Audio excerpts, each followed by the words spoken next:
এটা কি দাম এটা?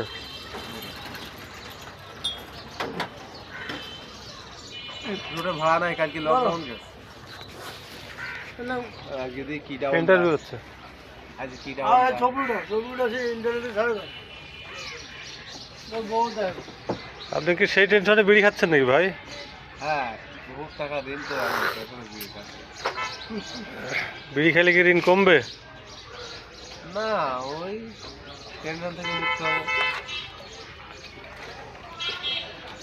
তা আপনি হাসতেছেন কেন?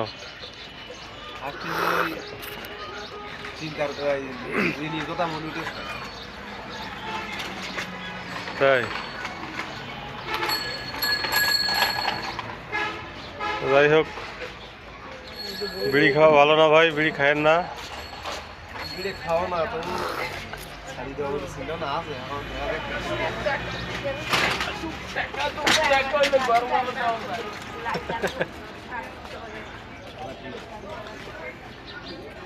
যাই হোক ভাই, বিড়ি খাওয়াটা বাদ দেন, বিড়ি খাওয়া বাদ দেবো।